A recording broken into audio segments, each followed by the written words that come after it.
Hi, this is Justin Towell, Associate Editor of GamesRadar.com.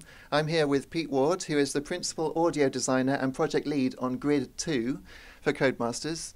Hi Pete, how's it going? Good, thanks. And well, what are you working on at the moment? Because the game's out on May the 31st, I believe, so we're coming up to the end of the project. Yep. What are you working on right now? It's a pretty busy period for us at the moment. We're doing a lot of bug fixing and concentrating on the mix. Because now we've got all the main elements in the game, we're just going to mix it and make sure the levels are all correct and that kind of thing. And what does that involve exactly? I mean, let's say, for instance, a fender were to fall off the car. What would that involve from your point of view?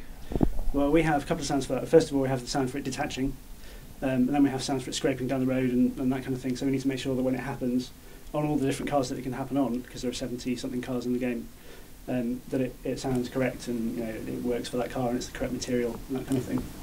So how do you go about recording those sounds? For instance, if you were to knock a McLaren F1 into the sidewall, how would you go about recording that? For the metal car sounds, the metal ones are quite easy because we can just go to a scrapyard and just record a bunch of cars, which is what we did earlier, last year actually now. For the carbon fibre cars, like the F1 and the McLaren MP4 and that kind of car, we actually did a carbon fibre session down with one of the F1 teams who let us go and record in their warehouse, and we got lots of scraping and bashing and that kind of stuff. That must have been expensive. Not for us, it was quite expensive for them. But well, to be fair, it's just their offcuts and things that they're quite happy to sacrifice to the gods of audio recording. So. I see. So can you give us a demonstration of what you do in your job? Because obviously sound is half of the experience for video gamers, and yet it's one of the least spoken about. So I'd love to learn more about it. Can you show us? Sure. Well, I'll show you what I'm working on at the moment, which is collision balancing. So, you probably see on the screen here just the collision bus active. So I'm playing and making sure that when we collide with things, first of all it's the correct sound, the correct material, but also that the levels are correct. We're getting the right amount of bass and LFE content, which isn't working at the moment. I've just noticed a new bug. But that it works and that the scrapes work and the scrapes are all the correct materials, and that when we drive into something softly, we get smaller sounds than if we drive into it faster. And the thing that I've just put in just now is I'm basing the level of the player engine and the environment sounds and everything on the level of the collision, so when the collisions are louder we duck the rest of the game basically by a small amount. So I'll try and give you a demo of that. The other thing is that if I get it right, you probably won't notice, but it makes the whole mix sound slightly more powerful.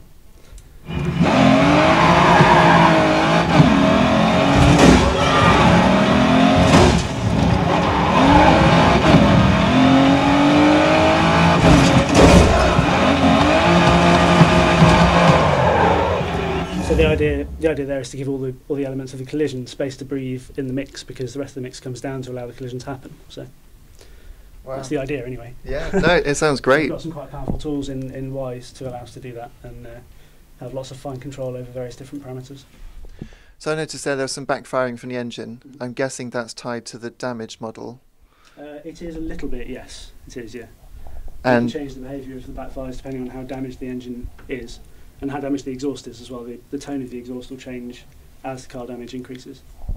And how deep does that go in terms of different models of car? I mean, do you record a backfire, or do you have a library of backfires? When the guys go out and record the cars, they'll edit out all the little pops and overruns and other detonations from those cars. And then we'll do the best that we can to match those to the cars in the game as we alter them for the game environment. Some cars do share detonations, but most of them have their own sets.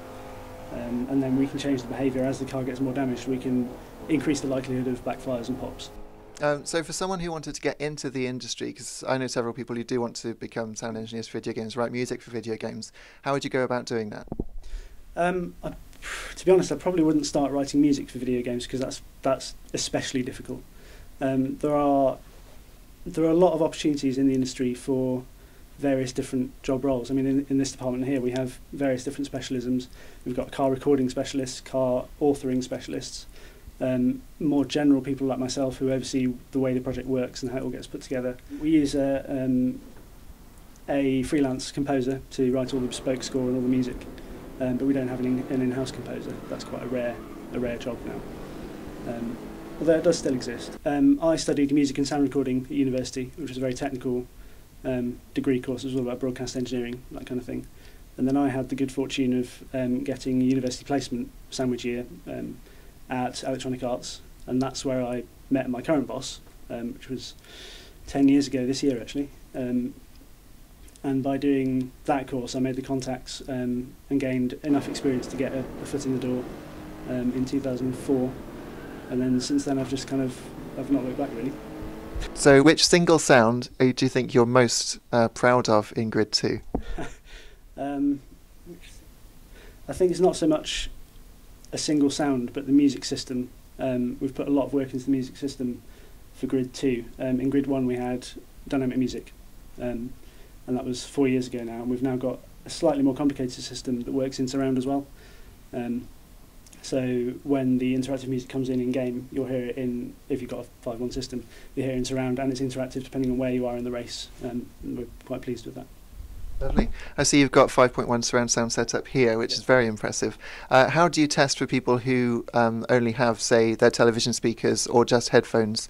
Do you test on all the different things a lot, or is it primarily through your amazing rig? Well, we have to, first of all, we have to mix on 5.1 to make sure that sounds as good as it can do. And then we'll bring the mix down into stereo, make sure that all works properly technically and it's the right level and the right equalisation.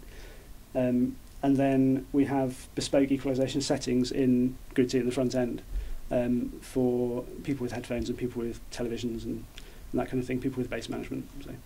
Excellent. Well, thanks very much for your time, Pete. Thank you very much. Cheers.